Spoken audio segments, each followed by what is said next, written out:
Halo Asokat Nation, balik lagi bareng gue Ali di channel Asokat Story. Di video kali ini gue akan membahas lanjutan dari part 2. Lanjutan dari video sebelumnya nih, yaitu video Pocong Ririn. Yang mana Pocong Ririn adalah seorang gadis yang berubah menjadi pocong.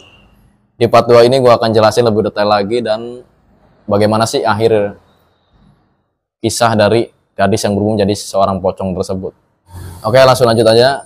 Jadi pada saat itu bapaknya Ririn bertemu dengan Arya nih guys. Kenapa dengan Arya? Karena mereka yang mendaki, maksud gue, yang mendaki itu nggak mau nganter bapaknya Ririn untuk ke Gunung Salak itu. Jadi di antara mereka hanya Arya yang mau guys, kayak gitulah. Setelah itu bapaknya Arya dan juga guru spiritualnya bergegas nih ke Gunung Salak. Setelah mereka sampai di Gunung Salak nih pada malam hari, mereka langsung melakukan ritual, dan di saat mereka melakukan ritual muncullah nih sosok tinggi besar dan juga hitam. Dan di situ guru spiritualnya bapaknya Ririn itu nanya, di mana keberadaan Ririn sekarang? Dan sosok tinggi besar itu menjawab, Ririn sekarang udah saya usir, dan dia sekarang udah nggak di gunung ini lagi, kayak gitu. For your info buat kalian yang belum tahu, jadi sosok tinggi besar ini adalah penguasa, geng. Ya kalau gue bilang ini pentolannya di Gunung Salak tersebut. Pentolannya di Gunung Salak kayak gitu, kayak premannya kayak gitulah. Cuman yang entitas lain, bukan dari kalangan kita manusia, bukan. Nah pada saat itu guru spiritual bapaknya Ririn dan juga bapaknya Ririn itu bingung guys, gimana ini. Ya akhirnya mereka menyudahi ritual tersebut. Mereka pun akhirnya balik lagi nih pulang. Nah di tengah perjalanan, jadi masih di gunung ya geng, mereka itu kayak dikejar sosok tertentu gitu ya, entitas lain kayak gitu. Cuma di sini entitas lain itu nggak sampai mengikuti mereka sampai kaki gunung kayak gitu. Jadi cuma sebentar aja ngikutinya. Pada saat yang bersamaan, beberapa hari kemudian banyak warga yang melaporkan tentang penemuan pocong atau penampakan pocong kayak gitulah. Jadi kayak macam di rumah warga, terus juga di jalan ada pocong yang minta tolong. Nah pada saat itu bapaknya Ririn pun agak sedikit lega nih guys, kayak ada angin baru kayak gitulah, kayak ada kabar baru kayak gitu.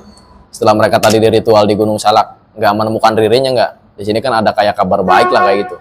Nah pada saat itu bapaknya Ririn dan juga guru spiritualnya mengadakan sayembara nih geng. Sayembara apa? Sayembara siapapun yang menemukan pocong Ririn katanya guys, dan mereka berani membuka tali pocongnya, mereka akan dikasih hadiah kayak gitu.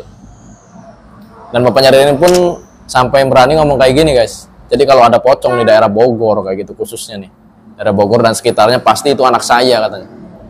Jadi kalian gak usah takut lah kayak gitu, itu bukan pocong beneran kayak gitu. Jadi pocong beneran tuh pocong yang apa sih, dari kuburan kayak gitu guys, terus gentayangan kayak gitu, itu bukan pocong kayak gitu, kata bapaknya Ririn. Dia adalah anak gadis saya yang berubah menjadi pocong kayak gitu. Beberapa hari kemudian, nah di sini bapaknya Ririn mencari-cari tapi masih belum ketemu nih guys. Cuman kabar mengenai pocong yang bergentayangan atau berkeliaran itu semakin viral guys. Cuman di sini viralnya nggak kayak zaman sekarang ya, nggak viral di medsos kayak gitu, nggak, karena pada saat itu belum ada Android tahun 2008. Ya bisa dibilang misalkan ada juga masih sedikit lah yang pakai kayak gitu, nggak kayak zaman sekarang hampir semua kalangan pakai kayak gitu, anak kecil terus juga orang dewasa pakai smartphone kayak gitu. Jadi pada saat itu viralnya itu lewat mulut ke mulut aja tuh, kayak gitu geng. Beberapa hari berlalu masih belum ketemu aja nih. Tentunya di situ bapaknya Ririn merasa sangat pusing kayak gitu kan, pusing dan juga bingung, karena kalau sampai lewat dari 7 hari nih belum ketemu Ririnnya, nyawa Ririn akan melayang kayak gitu. Di hari ke-6 alhamdulillahnya tuh ketemu geng. Jadi pada saat itu ada warga yang menunjukkan bahwa pocong itu ada di atas genteng, di genteng rumah warga. Jadi ada warga nunjukin lah itu ada di atas genteng itu ada pocong kayak gitu. Nah pada saat itu bapaknya Ririn dan juga guru spiritualnya, jadi guru spiritualnya tuh kayak macam dukun lah kayak gitu geng. Guru spiritualnya dan beberapa teman-temannya juga dari kalangan ya sesama dukun lah kayak gitu. Mereka itu melakukan ritual nih geng. Ritual untuk apa? Untuk menangkap Ririn kayak gitu. Itu kena Ririnnya, dan juga berhasil dilepaskan tuh mantelnya. Dan pada saat dilepaskan, guru spiritual bapaknya Ririn itu mengambil inisiatif untuk membakar jaket tersebut atau mantel tersebut. Tujuannya untuk apa? Untuk menghilangkan entitas gaib yang ada di situ gitu kan, yang mendiami jaket tersebut atau mantel tersebut. Tapi bukannya malah menghilangkan, malah nambah masalah baru nih, geng. Kenapa masalah baru? Karena si penunggu jaket itu nggak terima, geng. Jadi for info nih. Jadi jaket itu adalah milik bapaknya Ririn, dan bapaknya Ririn itu sudah memasukkan nih. Memasukkan apa? Memasukkan iblis, geng. Iblis penunggu tambang. Tambang milik siapa? Tambang milik bapaknya Ririn. Jadi bapaknya Ririn adalah bos besar perusahaan tambang nih, geng. Dan sebelum dia membuka tambang, dia itu udah memasukkan atau membuat perjanjian nih dengan iblis penunggu tambang maksud gue. Dan yang membuat perjanjian itu adalah perantaranya, maksud gue, adalah guru spiritual yang tadi yang sudah membakar jaket tersebut. Tentunya di sini iblis itu minta apa sih? Minta rumah pengganti, ya enggak? Minta tempat tinggal ganti. Minta ganti tempat tinggal maksud gue. Minta tempat tinggal gantinya yang udah dibakar sama guru spiritualnya bapaknya Ririn tadi. Setelah itu Ririn pun dibawa pulang, tetapi belum sembuh total nih. Walaupun begitu Ririn sudah berwujud manusia normal, tapi belum sembuh 100% kayak gitu. Dan di sini ada efek yang sangat-sangat menyeramkan menurut gua. Ya, pasti menurut lu juga menyeramkan kayak gini, karena setiap malam nih, jadi jam 12 sampai jam 4 sebelum subuh, Ririn itu berubah menjadi pocong. Walaupun dia itu udah nggak menggunakan jaket tadi tuh yang udah dibakar. Kenapa dia berubah menjadi pocong? Karena iblis tadi masih berada di jasadnya Ririn di waktu-waktu atau di jam-jam tertentu kayak gitu. Khususnya jam 12 malam sampai jam 4 subuh gitu ya. Dan itu terjadi sampai 99 hari ke depan. Bagaimana cara menghilangkannya? Cara menghilangkannya adalah dengan ritual lagi nih, geng. Ritual yang akan dilakukan oleh bapaknya Ririn dan juga guru spiritualnya lagi nih. Ketika Ririn pulang, Arya pun hidup seperti biasa lah. Nah, beberapa minggu kemudian teman-temannya Ririn nih yang dulu pernah daki bareng Ririn kayak gitulah, ditelepon oleh bapaknya Ririn. Mereka itu suruh makan-makan nih, geng, makan-makan di rumahnya Ririn yang ada di Jakarta. Tapi semuanya itu nolak kecuali satu, si Arya. Kenapa mereka menolak? Ya jelas takut lah, geng. Lu aja gimana sih? Lu habis ketemu teman lu yang tiba-tiba jadi pocong. Habis itu lu diundang nih sama bapaknya teman lu yang berubah jadi pocong. Lu pasti takut lah. Cuma di sini hanya Arya yang mau nih, karena Arya menganggap itu hanya sebuah musibah, dan Arya sangat menghargai undangan dari bapaknya Ririn kayak gitu. Arya pun ke Jakarta. Nah, sampai di Jakarta Arya pun berbincang-bincang nih atau ngobrol dengan bapaknya Ririn. Saking lama dan juga saking asiknya ngobrol, nggak kerasa nih hari udah larut malam. Di situ Arya disuruh nginep, geng. Disuruh nginep sama bapaknya Ririn. Di sini Arya nggak mau nolak juga ya, karena nggak enak. Di samping itu udah malam, takut di jalan kenapa-napa juga sih Arya mikir kayak gitu. Nah, ketika Arya nginep, pada saat itu dia ngerasa boring, ya, bete. Pada saat itu dia di depan TV tuh tidurnya, tapi dia nggak bisa tidur kayak gitu. Jadi dia menelpon teman-temannya yang dulu mendaki bareng kayak gitu. Pada saat itu Arya pun mulai pembicaraan nih, geng. Jadi kayak panggilan grup lah. Arya itu ngomong, katanya gue lagi di rumah Ririn nih. Sontak teman-temannya kaget lah, lu ngapain di rumah Ririn, katanya malam-malam. Arya pun cerita gitu kan, bahwa dia itu diundang dan juga dia tuh nggak boleh pulang dulu nih. Karena kan udah larut malam tuh, khawatir kenapa-napa kayak gitulah. Pada saat itu, setelah teleponannya selesai nih, geng, itu kan udah malam banget tuh, udah jam 12:30 lah. Bapaknya Ririn keluar tuh, karena dia habis ngunciin pintu kamarnya Ririn. Yang mana kalau nggak dikunciin nih, Ririn itu keluar dengan wujud yang sangat menyeramkan, geng. Wujudnya seperti apa ya? Seperti pocong. Ketika dia dulu memakai jaket yang udah dibakar tadi tuh. Dengan bau busuk, terus juga muka yang seperti mayat kayak gitulah. Di sini bapaknya Ririn pun cerita nih, cerita efek negatif tadi tuh, efek yang mana Ririn itu 99 hari ke depan akan berubah menjadi pocong ketika jam 12 malam sampai jam 4 subuh. Beberapa jam kemudian kakaknya Ririn itu nelpon, geng. Nelpon ke HP-nya Ririn. Di sini Arya pun yang ingin membangunkan bapaknya Ririn itu nggak enak, karena kan udah malam banget tuh, bahkan udah hampir pagi lah.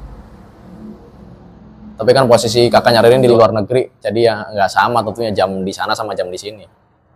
Pada saat itu kakaknya Ririn yang ada di Australia nelpon tuh, dan Arya mengangkatnya. Dan di situ kakaknya Ririn juga ngomong tuh, katanya, Katanya bapaknya Ririn itu nggak tahu kenapa kan tiba-tiba nyuruh saya nyari jaket, katanya jaketnya itu kayak jaket yang dia punya kayak gitu, dan harus ada kayak gitu kan.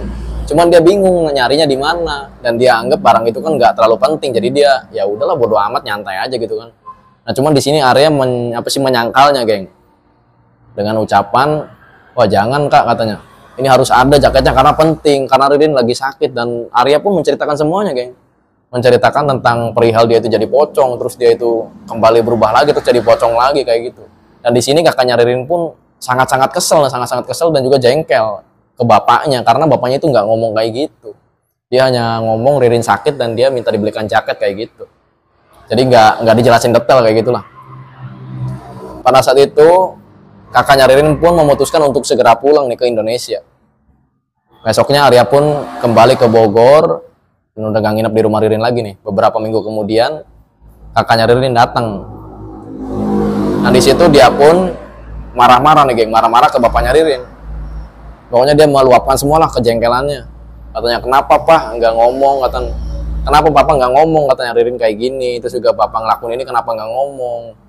Ya di situ bapaknya hanya bisa terdiam lah, karena dia udah ngerasa salah.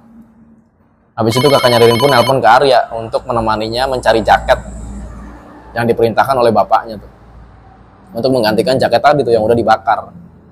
Besoknya Arya dan juga kakaknya Ririn itu nyari jaketnya nih geng. Nah di sini mereka ketemu dengan bapak-bapak nih geng, bapak-bapak yang yang memakai jaket yang sama persis dengan jaket yang udah dibakar tadi tuh. Yang jaket itu menyebabkan Ririn berubah menjadi pocong. Pada saat itu Ririn pun langsung menawar jaket tersebut.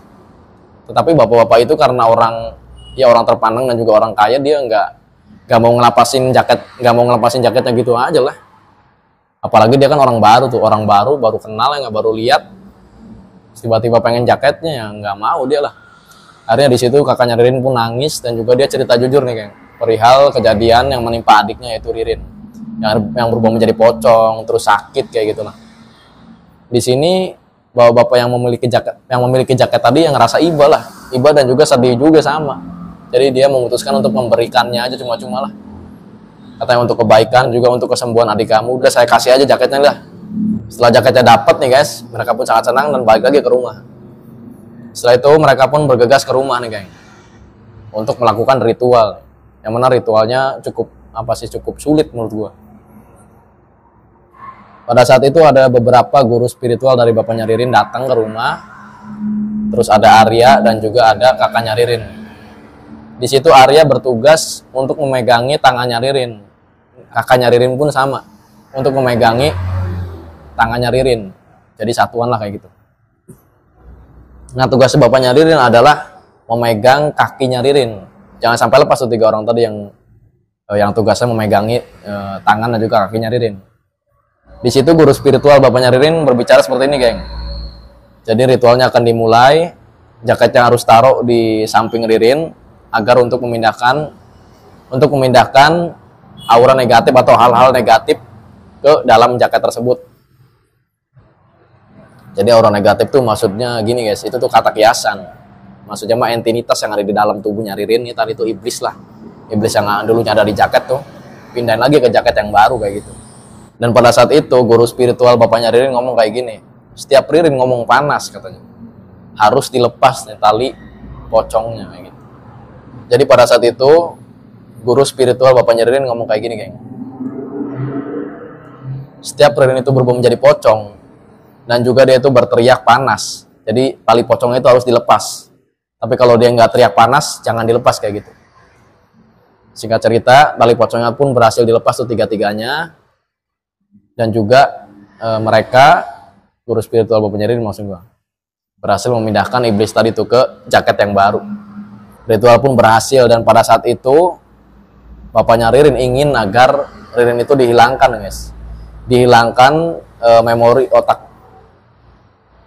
ingatannya maksud gua, memori ingatannya mengenai dia itu berubah jadi pocong, terus dia keliling kemana-mana. Ya intinya mah memori dia pas SMA gitu dihilangin lah kayak gitu. Karena bapaknya Ririn nggak mau Ririn itu jadi trauma kayak gitu geng, mengalami kejadian yang sangat serem kayak gitulah, yang sangat-sangat menyeramkan maksud gua. Nah, sangat-sangat menyeramkan kayak gitu kan. Dia nggak mau tuh, trauma si Ririn. Dan di sini juga ada efek negatif lainnya nih, yaitu umur Ririn berkurang menjadi beberapa tahun. Misalkan yang harusnya dia tuh 60 tahun dikurangin tuh. Kurangi 30 tahun. Ditambah umur dia sekarang. Misalkan pada saat itu dia umur 18, di 18 tambah 30, nah 48. Berarti dia cuma sampai 48 kayak gitu. Nah, ini pun merupakan konsekuensi yang harus ditanggung dan juga merupakan efek samping yang buruk bagi keluarga bapaknya Ririn, karena dia udah terlibat perjanjian dengan iblis. Kesimpulan yang bisa kita ambil adalah, jadi jangan sekali-kali terlibat perjanjian nih geng dengan iblis kayak gitulah, atau dengan entitas-entitas tertentu. Karena pasti kalau lu atau kita lah, kita semua terlibat perjanjian dengan salah satu hal-hal begituan lah atau entitas tertentu, pasti mereka itu minta tumbal geng. Ya kalau nggak binatang ya pasti di antara keluarga kita. Karena gue pun tahu nih beberapa yang pernah kayak gitulah, dan anggota keluarganya itu beneran nggak ada geng. Jadi ya macam-macam sih, ada yang 12 tahun sekali, ada yang 5 tahun sekali, ada yang 10 tahun sekali, macam-macam. Bahkan di cerita ini pun nggak dijelasin nih ibunya Ririn kemana, nggak dijelasin nih. Dan emang nggak ada ibunya Ririn tuh, tapi nggak adanya tuh nggak dijelasin, maksud gue kayak gitu. Apakah meninggal, apakah kecelakaan, atau duda bapaknya Ririn, nggak dijelasin. Buat lu yang ingin menambahkan tentang cerita pocong Ririn ini, silahkan tambahkan di kolom komentar di bawah. Dan buat lu yang suka dengan video gue, pastiin udah klik tombol subscribe dan logo bell yang dari sampingnya gue Ali. Kita ketemu di video berikutnya. Terima kasih.